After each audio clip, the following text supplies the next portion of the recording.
this here. This is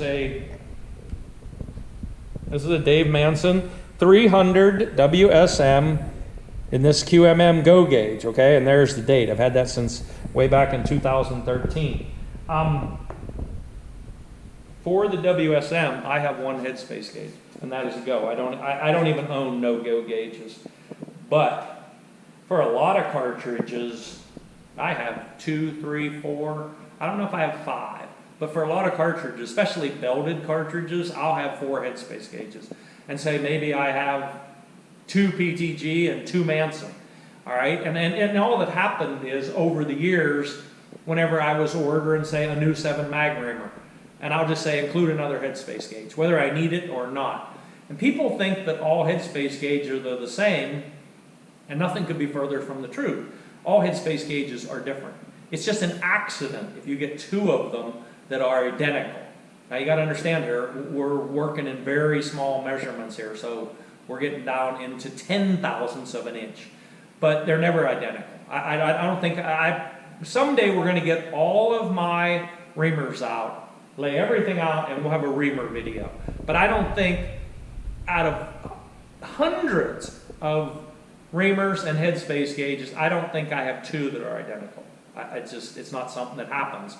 But anyways, for this one, I have 1. All right, so because I have 1 Headspace gauge, and because it's 300 WSM, it's going to be set up for Berger 210s, by the way, and because these guns always shoot 1 hole. By the way, I better stop and point that out also. So look at that. Look at me for a second. So I hope what I'm saying is right. I believe that 300 WSM with a Berger 210, I believe that it has held the 1,000-yard world bench rest 10-shot heavy gun record. I believe it's held it 3 times. Now, I'm not positive about that. But I think 3 different times, 3 different guns, 3 different guys, all 300 WSM, all Berger 210s. I'm pretty sure that's what it is. Again, that's in heavy gun. What I'm trying to say is it's an extremely accurate combination. If you build a 300 WSM and you have a good barrel and you have somebody who put it together properly and you're shooting Berger 210s out of a good lot of bullets, not all bullets are created equal, okay? If it won't shoot 1/4 of an inch across the board, there's something wrong. Because it is, of all the big cartridges, my two most favorite big cartridges as far as pure accuracy is 300 WSM with Berger 210s and 7 Rem short action Ultra Mag with 180 Bergers. They shoot so phenomenal, it's almost hard to believe. Okay? But anyways, back to the task at hand here. So I'm chambering this barrel, and you know I only have 1 Headspace gauge. So with a lot of my reamers, I have many different pieces of brass. So you want to come over and look at this. Okay? So you notice the necks are all cut off, and I guess I should stop, and people are going to say, well, why is the neck cut off? All right, so watch. So you understand, hopefully you understand, there's such a thing as SAMMI. Okay, SAMMI is Sporting Arms and Ammunition Manufacturers Institute. It's sort of like a regulating body, and they set standards and dimensions across the whole entire industry in the U.S. CIP is Commission Internationale Permanente, I believe is how it's pronounced. That is Europe. And same thing, it's just a governing body that determines tolerances, determines dimensions, approves the cartridges, etc., etc., etc. It's the regulating body for the industry.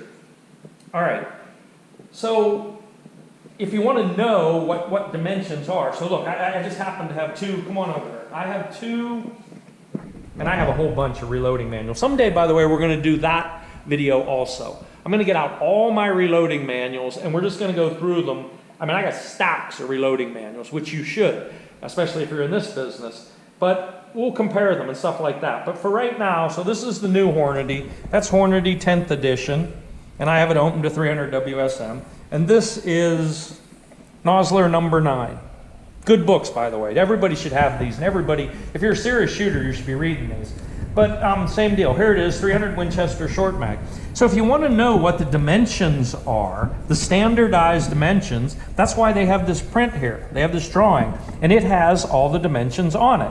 So if you want to know how far it should be from the case head to the case shoulder, it's 1.664. Okay, you guys, hopefully you can see all that. All right, so here's the thing. All cartridges have a datum line. And it basically, a datum line is just the line that stops the cartridge from moving into the chamber deeper, and that's an imprecise definition. But you know, you realize you got rimless, rebated, rimmed cartridges that headspace off of the case mouth. In other words, there's a whole bunch of belts, obviously belts. I do a lot of belts here. And for some, you know, that's something else. People think, oh, okay, say like that any of the new PRC cartridges. And I call that, by the way, I call that Hornady Public Relations cartridges.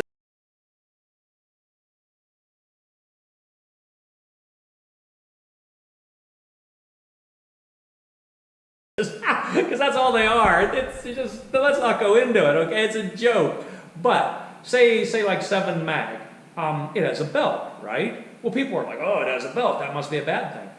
Having a belt can actually be a very good thing, all right? It's how the gun is built. Yes, if you have a belt and the cartridge is truly head spacing off of the belt, and you continue as you fire it and resize it to head space off the belt, then yes, there could be issues. But if you treat a belted case exactly the same as you treat a non-belted case, say a case that head spaces off of the shoulder, it's not an issue. Okay, it's not an issue. And again, I don't have time to go into that. But I brought that up just to say that you notice that all of these cartridges, all this brass, has the necks cut off. Well, the deal is, because this is a tight neck gun, it has a 337 neck in it. So what I've done is I cut the necks off. And so what do we have here? I have a Winchester 300 WSM, okay? I have another Winchester 300 WSM. I have a Federal FC 300 WSM. I have another Federal 300 WSM. I have a Remington Peters 300 WSM. They're all WSM, of course. I have another Remington. I have a Norma 300 WSM. And I have another Norma 300 WSM. All right, why? Why all that brass? And I'm going to show you why. And if you really understand what's going on here and you're not aware of this, you'll be like shocked. But for guys who build lots of guns, this is normal. If, and that's funny, we come back to that, if you're not building to specification, if you're building to fit. In other words, the idea of extreme accuracy is to make everything fit as close as it can possibly fit, but still function. And I actually sometimes almost err on the side of non-function. In other words, I'll build them so close that they almost don't want to function. But the upside of that is you take that gun out and shoot it, and at 400 yards, it's putting 5 shots in half an inch at 400 yards. Okay, phenomenal type accuracy. I believe that that's where at least as far as the builder's responsibility, I believe that's where a lot of that extreme accuracy comes from. Now, okay, I'm getting in too deep because we don't want this video to be this long. So watch what I'm going to do. I'm going to take, here, by the way, this is something else that guys don't usually get to see. Show them down in there if you can see. Can you see or not, or is it too dark? So you get to see what goes on in there. I mean, it's no mystery, it's just what it looks like when it closes up, right? Okay, so, watch. I'm going to screw this on. And I'm going to move this up just a little bit so you can see that index mark. I'm going to screw this on. and I should say witness mark. So I'm going to go with our witness mark right there, okay? You might not be able to see it, but they're perfectly lined up. And as I showed you before, watch. Maybe I didn't show you this part. Here, watch. Get this carriage out of the way. Come on over here. Okay, watch. Okay, so obviously we have clearance, and then I told you I cut extra clearance. So you can see that right here. I don't know if you can see it. But the bolt, there's clearance. There's clearance on the bolt nose. So it's not interfering with anything. It's just laying in the raceway, okay? Now, watch this. So here is the Dave Manson headspace gauge. Watch. Put the headspace gauge in, push it the whole way forward with your finger. Bring the bolt in, and look, it won't close, right? Now watch. Back the receiver away from the barrel. Now the bolt handle closed, right? Okay, lift it again, make sure nothing's binding up. Now, take the receiver and turn it back. Now, do you see where our witness mark is? Our witness mark has moved from there, watch out, I gotta get my thumb in there, the whole way to our other witness marks over here. 7, 8, 9, 10, 11, and 12 sticking out of here. Now, obviously, I did this because I was in the process of building this gun when suddenly this just jumped out at me, and I'm like, hey, wait a second. Nobody understands this stuff. And that's when I stopped. Otherwise, I would have just taken the next 10,000s and you wouldn't be able to see this. But I stopped at 10, so I know where we're at, is what I'm trying to say. So watch this. Take the 10,000s, and you see, if anything, it's dragging. Okay, that one's dragging. So let's go to 9. Okay, I don't know. This is 9 right here. I don't know if you can see that. So watch. 9 goes in like nothing, right? I mean, you can't even feel it. Okay? 10 will go in, but it's dragging, right? So what are we assuming? We're assuming that it's just a hair less. More than 9, but a hair less than 10. Here's 11. 11 wouldn't even begin to go in. You couldn't force it in. Okay? So watch, I want to get these back out so you can see this, okay? So we're going to go back. 10. Oh, God, this is hard. 10, okay? 9 drops in, right? If I can get it in there. Okay, 9 drops in. All right, now watch what I'm going to do. So by the way, if you were, and when I do continue on, what's it telling me? It tells me that I'm somewhere between 9,000s and 10,000s. To run the reamer in deeper, that would be 0 headspace, okay? Now remember, you shouldn't chamber to absolute 0, and I'm going to show you why. But even if you were, let's say you were shooting headspace gauges rather than you were shooting brass, remember if you did it to absolute 0, when this receiver torques up a little bit, it's going to take up that little bit of slack, and then guess what? Then the gauge wouldn't go back in. All right, so back this off and take the headspace gauge out, okay? By the way, when you're working with dimensions this small, you need to keep everything clean, because if there's the smallest little piece of grit on there, it would mess up your readings, okay? All right, so now watch what I'm going to do. And again, I did this, I was building the gun, so I already did this, so I pretty much know what this is going to be, all right? So this is Winchester, 300 WSM Winchester brass. Watch. So do the same thing. Back this off, push it in. Push it the whole way up in until you feel it hit. Take the bolt, put it down, all right? Now, rotate the barrel and or the receiver around. Now look where the red mark is. Your index mark, your witness mark is now way up here, where a minute ago it was over here, all right? And you can't really see it, but I put our mark right there, all right? So now watch. Go back to the feeler gauge. Okay, watch this. I'm starting with a 7. Okay, the 7 goes in. The 8 goes in. The 9 goes in.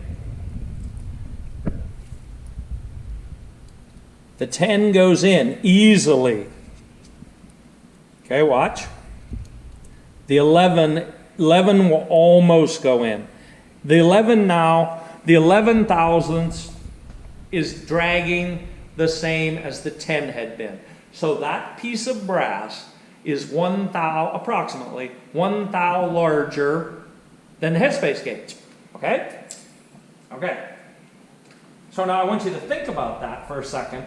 If you cut the chamber and headspace this exactly so that the headspace gauge I have, was exactly at 0. Let's just say that you got everything exactly right and the bolt would close. Once the receiver was torqued on and the bolt would close at 0 headspace, what that means is this piece of brass would not go in.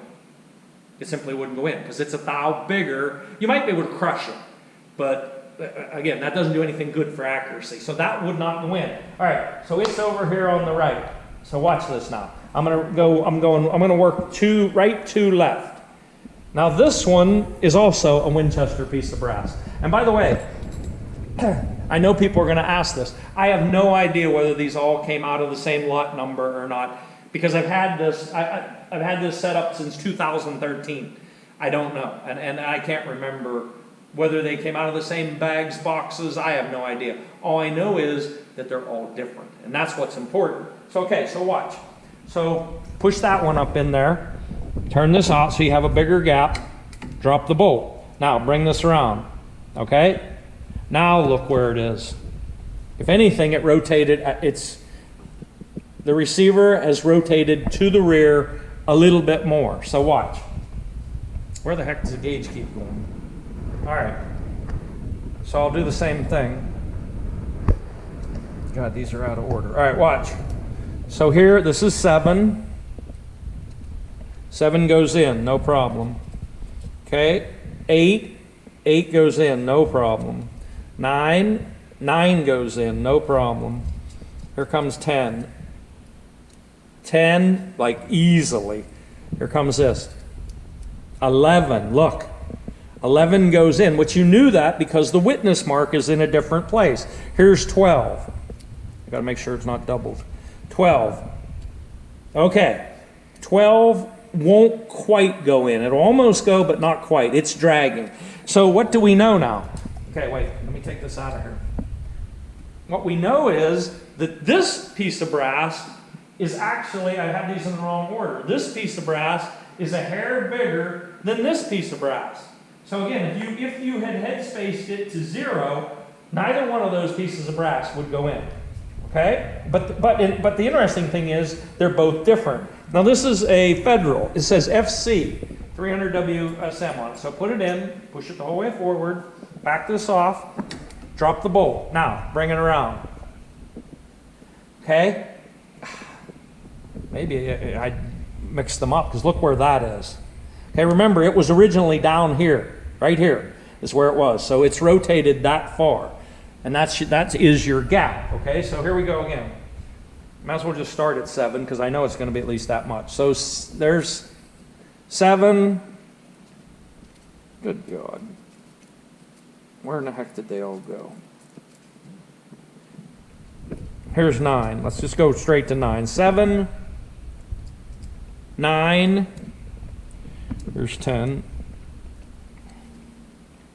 10. 11, easily. Same deal. Sticking on 12. So it's actually fairly close to those other two. But you understand, it's still bigger than the headspace gauge. So put it, I'm keeping these in order.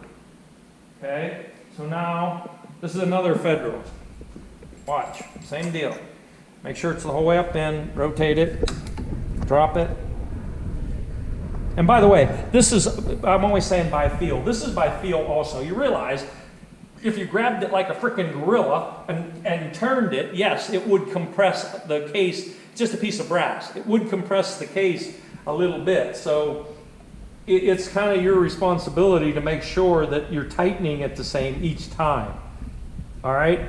So here we go. 7, yes, might as well skip. 7, 9, I'm going right to 11. 11, here's 12. 12, uh-oh, look, 12. Where in the heck's 13? Right here. I actually hate feeler gauges, by the way. 13. All right, so 13 sticks. So according to this, this is the biggest piece of brass out of all of those. This is the biggest one. Okay? So I'm going to put it on the right end, okay? Now, just so you understand, I'm going back to the headspace gauge, right? Put the headspace gauge in, lock it up, bring this around. Okay? So there's the headspace gauge.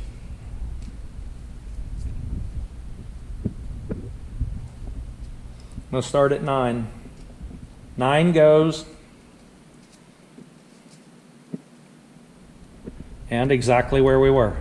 10 drags, just like it did before. If anything, just maybe a 10,000th of an inch difference. Okay, so nothing has changed. Now watch. So I'm going to put the headspace gauge back in the middle here.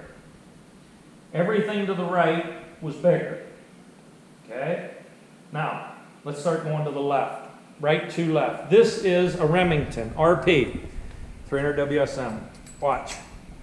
Put it in, back this off, close it, run it tight. Okay. Now look. See where the witness mark is? So it had been here. So we know that this is smaller because the receiver was allowed to go to the inboard side. All right, so here we go. Let's try a 7. A 7 goes. Where in the heck did the 8 go?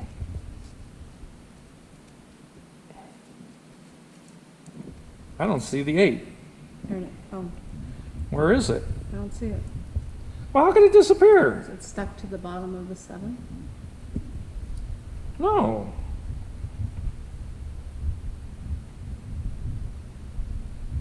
What the heck? It's not like you can lose it.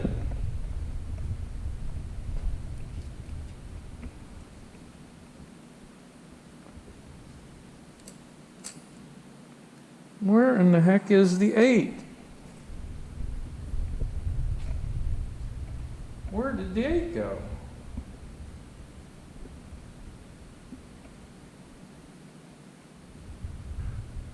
Here, give me that camera a second. You see if you can find the 8. What the heck? Here. Give me that. See if you can find that.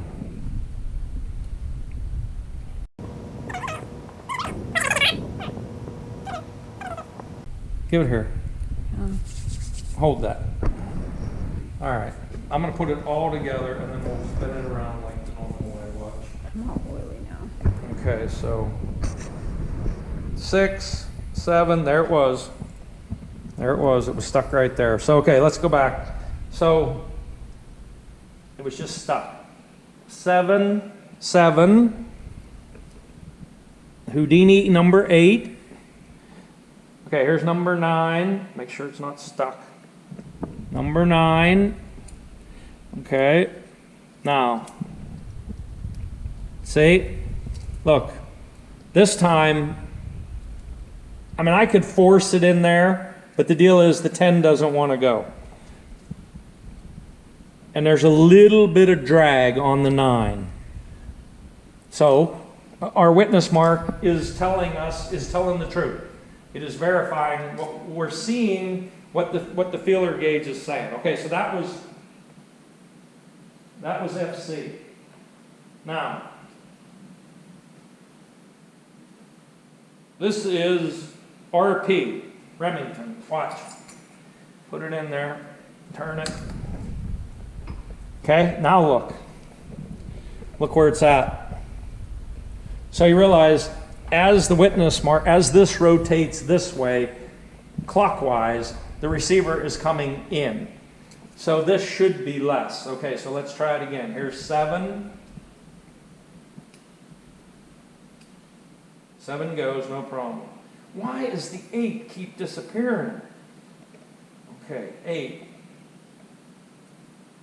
8 goes. Look. So 9 goes with a certain amount of force. The 9 is definitely dragging on 9 now. And 10 won't even begin to go. 10 won't even begin to go in there at all now. Okay, so it's getting smaller now. By the way, you know, I should have said that. I think maybe, I don't know if I skipped right over that. So the datum line on 300 WSM, in other words, it's a measurement from the face of the bolt or the case head to the shoulder. Okay, that is the datum line on this cartridge. So what you're saying is that the shoulders on these cases are different lengths from the case head. Okay, this is a normal. Okay, and now this is really interesting because the fellow that's the customer that I am building this gun for sent me, I believe, 110 pieces of Norma brass. Now, why 110? That is so that I can make dummy rounds, so that I can check cartridge overall length, and it's so that I can cut the necks off of these to see what his exact brass measures. In other words, the brass that he wants to use. Okay, so let's come back in here. Back this off again. Now, this is Norma. Okay, and so roll this in here. And look where the witness mark is now. Okay? So let's go in. Okay. Whoa. Watch this. Okay, now I got to start at 6. I want to make sure people can really see this. Okay? 6 thou. 6 thou goes in, no drag. This is 7 thou. Okay? Look at that. 7 thou will not go completely in. Look at that. I mean, it's definitely drag. Let's see if 8 will go.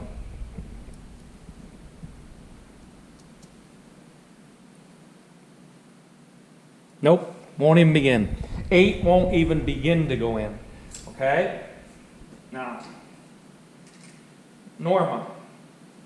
Okay? One more Norma. Push it the whole way in, back it off, run it in. Now, look. Okay, let's see where we're at. Okay, I'm starting with 6. 6 goes in, no problem. Look at that. 7 will not go. I mean, it won't go. 7 will not go. 8 won't even think about it. Which is a great joke there, but I'll let it go. So, what do we learn? Okay? What do we learn? Actually, there's a couple questions here. What we learned is that we have 8 pieces of brass here, and at all 8 pieces of brass, the 2 Normas are the closest to each other. I will say that as far as uniformity. But none of them measure the same. Not exactly the same. And those 2 Normas are close enough, we might almost call it the same. Because if brass is within a half a thou, that's really good, high quality brass. But we have gone from, what was the biggest? A 12 went in, right? In one of them? Mm-hmm. So we went from a 12 thou gauge going in to a 7, right? Right. So in this brass, look down here. In this brass, from the extreme right side here to the extreme left side, we have varied 5 thousandths of an inch. Okay, so 5 thousandths of an inch. So, you know, what is that?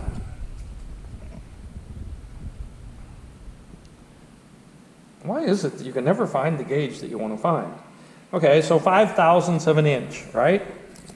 By the way, this isn't a bad thing to do every now and then. You can check your measuring tools. Watch. Look. 5 thousandths of an inch.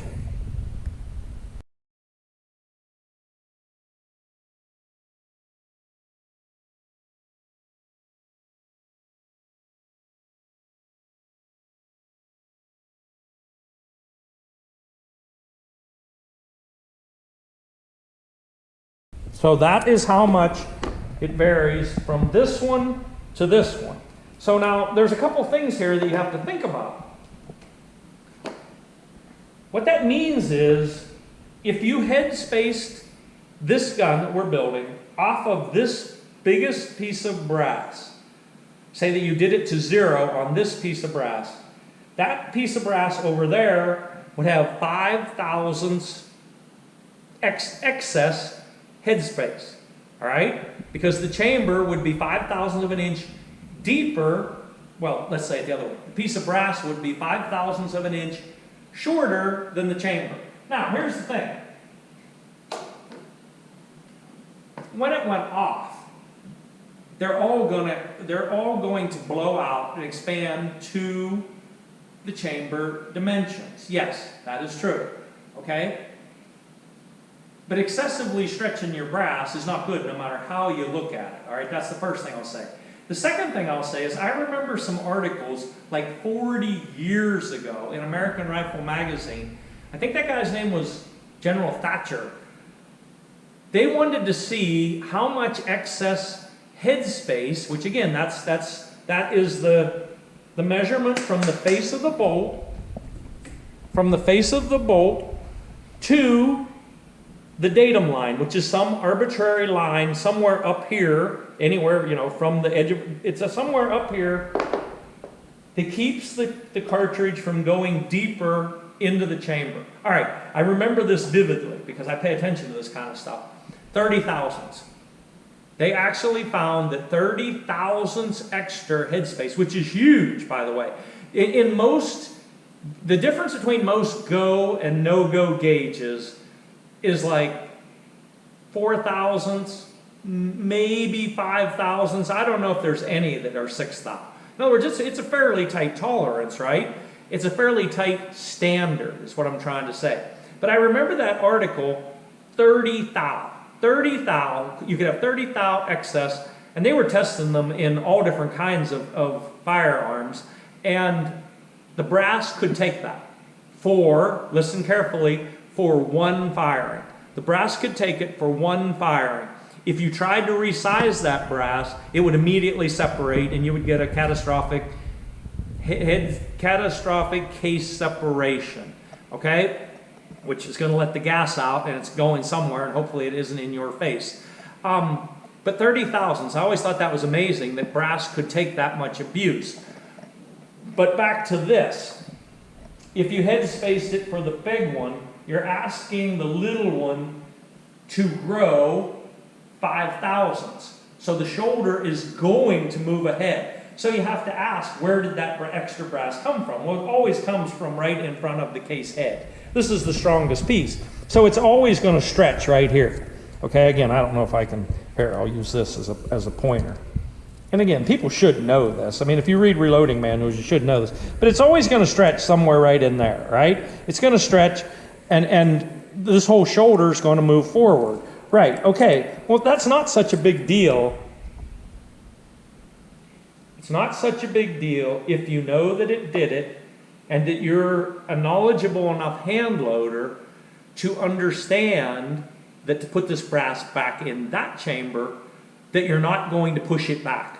In other words, do not push it back that 5 thousandths of an inch so that the next time it's fired, it can grow another 5 and stretch again. Because if you do, you're going to get an incipient case head separation. And the case is going to just literally come apart, and it's going to become a dangerous situation. Okay, again, I'm probably getting in too deep here with all this. Headspace matters, okay? And when you're building a gun, especially you're trying to build an accurate gun, what you want is you want to set your headspace as close as you can to the actual brass that you or the customer is going to be using, okay? That's the simplest explanation. But, and this is the bad part about it, remember SAMMI, remember CIP? There are tolerances built into every case dimension. So the issue is, oh wait, I really should point this out. So say you're like this fellow. say you call me and you say, hey, I want you to build me a 300 WSM. And I say to you, good, buy 500 pieces of, it doesn't matter the brand, it doesn't matter. But just say I say buy 500 pieces of Norma, Lapua, Peterson, high quality brass from the same lot number.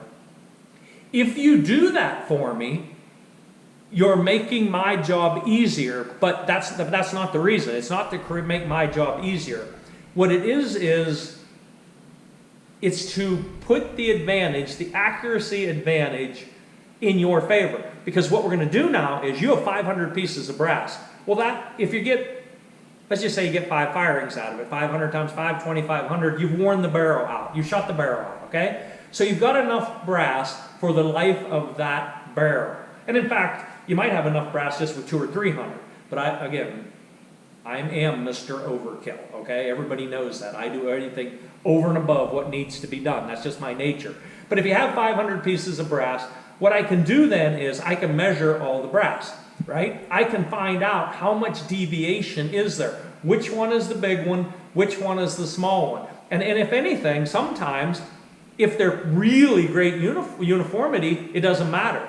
But what I can also do if we have 500 pieces is I can take the big one and set it aside, and I can take the little one and set it aside, find the average case, and then I can headspace the gun to that brass, to that specific brass. And you'll, because if you don't do that, say this gun right here, okay? Because I don't know how much of this brass he has. I know he has 110 pieces. Maybe he has 200. I don't remember. 110 pieces, if he's a good reloader, if he understands about resizing, depending on what dies he has, he may be able to wear that barrel out with 100 pieces of brass. All right. What we're trying to avoid, though, is we headspace it to the smallest piece of brass or the most uniform. Then what happens? This won't go in. Okay? This one simply will not go in the gun. And so when you're doing this, there's a whole bunch of decisions that have to be made that most guys never think about. So I got to think about who the customer is. How much knowledge does he have? How much experience does he have? What cartridge is it? Because different cartridges expand differently, different cartridges resize differently. I mean, different cartridges stretch differently. There's a whole bunch of stuff that goes into that. And of course, what is the gun going to be used for? And I'm going to quit here in just a second. But I want you to think about something. Say you were building a 375 H&H as a dangerous game rifle. Okay? Your decision now is super easy. You build it. You headspace the gun to the big piece of brass. Why? Because what you want it, the most important thing with that gun is that it goes bang. When you pull the trigger, it has to go bang. Because, you know, if you have a Cape Buffalo running at you 30 yards away, the gun better go bang, right? Okay. So accuracy at 50 yards out of a 375 H&H. Yeah, would it be great to have a one-hole gun? Yes. And I could build a 375 H&H one-hole gun. By the way, it's as a side note, that is a very accurate cartridge. Nobody seems to know why. It just is. With 300 grain bullets, it'll shoot one hole at 100 yards. Okay, but when you're building it, you've got to build it. You got to run bigger tolerances so that the gun will function. That's the single most important thing. The gun must go bang. All right, but then say you're building a 300 WSM, and let's just say that he wanted to set world records for this gun. That's his whole goal. He wants to set a 10-shot, 1,000-yard world record. Then we're going to headspace it off of not necessarily the smallest, most uniform piece of brass that's in his lot of brass. Because we still want it to function. It has to function. But it won't be life or death if out of 100 pieces of brass, 99 of them chamber perfectly, and the one oddball doesn't chamber. Well, so what? So what? Doesn't matter. Doesn't chamber. Just take it and chuck it in the scrap pile, right? Or make it a fouling shot if you can get it to go in at all, whatever. It doesn't matter. Okay, so I'm getting way off track here. What I'm trying to say is what I said at the beginning. You can build to spec. Spec would say, go with the headspace gauge. Or you can build to fit. And fit can have many different definitions. It can have many different meanings depending on what you're trying to accomplish. So the thing is, if you're doing this, or if you're having someone else do it for you, think about what the primary objective of the gun is. What's its main use? Is it to shoot Cape buffaloes at 50 yards? Or is it to shoot a 2-inch, 10-shot, 1,000-yard, new world record, competition, group gun, etc.? So you got to decide what you're going to do. Now, of course, we're going to close this up because everybody's going to be like, well, what are you going to do? And if you want to find that out, you can come here with me and learn this, because you realize I have to make a decision. I have to make a hard decision right here.